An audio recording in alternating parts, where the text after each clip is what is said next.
সকলকে আমার channel welcome. আমি দিলীপ। আজকে আমরা আলোচনা করব পিএসসি মিসেলেনিয়াস মেন্স 2023 এক্সামের যে মেন্সের যে প্যাটার্ন, সেটা নিয়ে আমরা আজকে আলোচনা করব। আর আমাদের হাতে একদম সময় নেই। 31 আগস্ট মেন্স এক্সাম আমাদের ডিক্লেয়ার হয়ে গেছে। তাই যতটা পারা যায় সময়কে সঠিকভাবে আমাদের ইউটিলাইজ করতে হবে। সিলেবাসের কোন কোন জিনিসগুলোর উপর আমরা জোর দেবো সেটা আমরা আলোচনা করব। আর প্রত্যেকটা টপিকস নিয়ে ধারাবাহিকভাবে আমি তোমাদের চেষ্টা করব, আলোচনা করব, এবং সাথে সাথে তোমাদের রিটেন প্র্যাকটিসও আমি করিয়ে দেব। প্রত্যেকদিন একটা করে দেব বা আমি বুঝিয়ে দেব।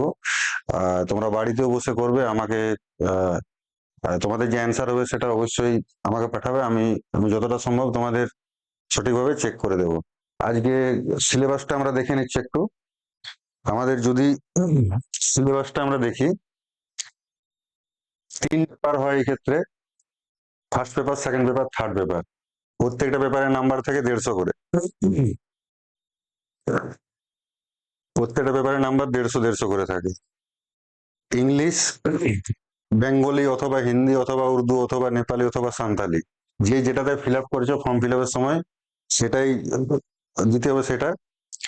আর থার্ড পেপার আমাদের হচ্ছে general studies and math, arithmetic যেটা থাকে। এইবারে এই নাম্বারগুলো ফার্স্ট পেপার ফার্স্ট পেপার আর সেকেন্ড পেপারের টাইম থাকে 90 মিনিট, মানে 1.5 ঘন্টা করে। আর থার্ড পেপারে থাকে 2.5 ঘন্টা। এটা মাথায় রাখবে। আর এটা আমরা দেখে নিচ্ছি। তারপরে আমাদের ইংলিশের মেন মেন যে টপিক গুলো আছে, কোনটার উপর আমরা জোর দেবো বা কিরকম থাকে, একটা রিপোর্ট থাকে। এই রিপোর্টে 40 নাম্বার থাকে, 40 মার্ক। আর কি থাকে, ট্রান্সলেট একটা থাকে, বেঙ্গলি থেকে ইংলিশ। ট্রান্সলেট কেমন থাকে? দুটো থাকে। 2019 মেন্সের কোশ্চেন আমরা যদি দেখি, ট্রান্সলেট দুটো থাকে, 20 + 20, দুটোই করতে হয়। 40 নাম্বার এই ক্ষেত্রেও থাকে। আর একটা প্রেসি থাকে, এই প্রেসিতেও থাকে 40 নম্বর। আলাদাভাবে সিট দেওয়া হয় প্রেসির জন্য। তাহলে 40, 40, 40 হয়ে গেলে 120। আর বাকি যে 30 থাকে, 30টা গ্রামার থাকে। গ্রামারও কিছু কিছু পার্টিকুলার, যেমন আমরা বলতে পারি কারেক্ট ইউজ অফ ওয়ার্ড, এটা থাকে। সেন্টেন্স কারেকশন থাকে। বাকি সিনোনিমস অ্যান্টোনিমস থাকে, ফিল ইন দ্য ব্ল্যাঙ্ক থাকে, অনেক কিছু থাকে। সেগুলো গ্রামারের কিছু কিছু টপিক আছে, সেগুলো আমরা পরে আলোচনা করব। আর বেঙ্গলি বা নেপালি বা উর্দু বা হিন্দি সেম প্যাটার্নই থাকে।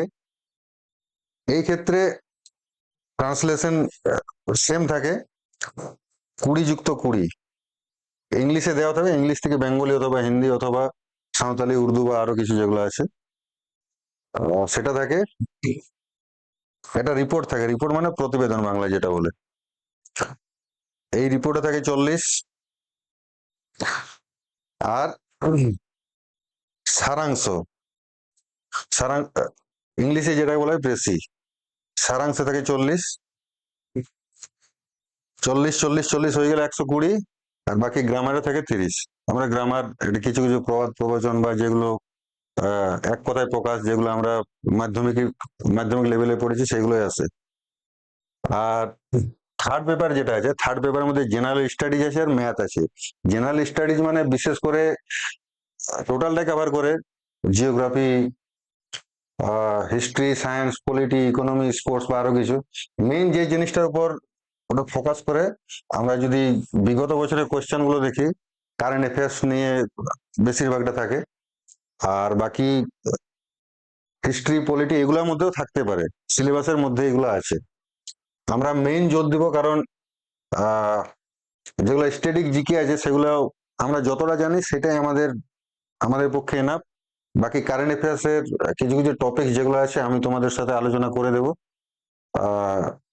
সেখান থেকে থাকে। আর জেনারেল স্টাডিজের মধ্যে কি থাকে, আমরা যদি এর ভাগটা দেখি, ভাগটা এমনি থাকে। গ্রুপ এ, গ্রুপ এটা হলো জেনারেল স্টাডিজের মধ্যে। এর ভাগ থাকে দুটো, ঠিক আছে, 50 যুক্ত 50, 50 প্লাস 50। এই যে এই 50 নাম্বারটা, এটা থাকে ব্রড। ব্রড মানে বড় করে লিখতে হবে। যেমন আমরা বলতে পারি যে এই বছরে হট টপিক যেমন হয়ে গেল তোমার ইরান ইসরায়েল যুদ্ধ, সেটা নিয়ে হয়তো লিখতে হতে পারে 10 নম্বর থাকে। বা আহ, তোমার রাশিয়া ইউক্রেনের যুদ্ধ, মানে সেই ধরনের ব্রড ব্রড থাকে। এখানে 50 নাম্বার থাকে ব্রডে। আর বাকি যে 50 নাম্বারটা আছে, এই 50 নাম্বারটা শর্ট কোশ্চেন থাকে, 2 নম্বর অথবা 1 নম্বর, ম্যাক্সিমাম 2 নম্বর থাকে। হ্যাঁ, 2 নম্বর করে হয়তো কোশ্চেন থাকলো। শর্ট ফর্ম যেগুলো অ্যাব্রিভিয়েশন বলে, শর্ট ফর্ম আছে কিছু। বা হিস্ট্রি জিওগ্রাফি থেকেও 1 নম্বর 2 নম্বর করে থাকে। তোমাদের এই পোর্শনটাতেও কিন্তু কারেন্ট অ্যাফেয়ার্স একটা গুরুত্বপূর্ণ ভূমিকা এর থাকে। আরেকটা যে পার্ট, এটা এগুলো 50 যুক্ত 50 মানে 100। বাকি যে 50টা থাকে, সেই 50টা থাকে ম্যাথ। মাধ্যমিক লেভেলের ম্যাথ থাকবে। মাধ্যমিক মাধ্যমিক লেভেলের আমরা যে কোনো থাকি সেগুলো। এইবারে যে ম্যাথ থাকে, এই ম্যাথের যে 50 মার্কসটা আছে, 50 মার্কসের মানে তোমার কিছু কোশ্চেন এক্সট্রাও থাকে। সেইখান থেকে হয়তো বললো যে 10টা কোশ্চেন করে যে কোনো। হ্যাঁ, আর ম্যাথ হতে থাকলো 12টা 14টা। থার্ড পেপারের ক্ষেত্রে আমি দেখেছি সমস্যা কোথায় হয়, মানে যেহেতু বড় বড় কোশ্চেনও লিখতে হয়, সময়টা একটা ফ্যাক্টর করে থার্ড পেপারের ক্ষেত্রে। আর তোমাদের বিশেষ করে পরীক্ষা দেওয়ার আগে কমসে কম 10 থেকে 15টা তোমরা মক টেস্ট দিয়ে যাবে। 10 থেকে 15টা প্রত্যেকটা পেপারের জন্য, first paper, second paper, third paper. তাহলে মানে কি, মক টেস্ট দেওয়ার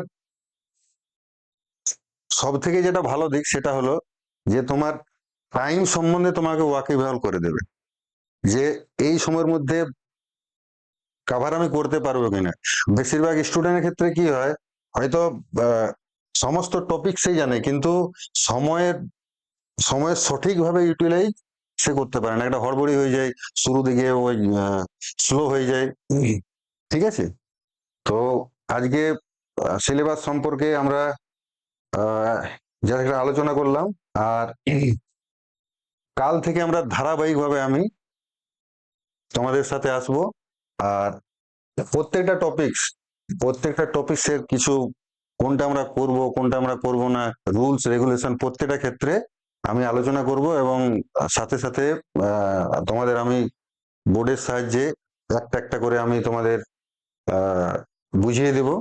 আর তোমাদের ক্লাসের শেষে একটা করে আমি কাজ দেব, তোমরা বাড়িতে গিয়ে প্র্যাকটিস করবে আর আমাকে অবশ্যই পাঠাবে। আজকে সিলেবাস সম্বন্ধে তোমাদের যদি কোনো কোয়ারি থাকে বা আরো কিছু থাকে আমাকে অবশ্যই জানাবে। আর ক্লাস যদি করতে চাও তাহলে অবশ্যই আমাকে জানাবে। তাহলে আমারও ভালো লাগবে যে হ্যাঁ, তোমরা আগ্রহ আছে। অনেক স্টুডেন্ট আমাকে ফোন করেছিল, তো তোমরা যদি আগ্রহ থাকো অবশ্যই কমেন্ট তোমরা করবে। আর কাল থেকে আমি ধারাবাহিকভাবে আমি আসছি তোমাদের সাথে।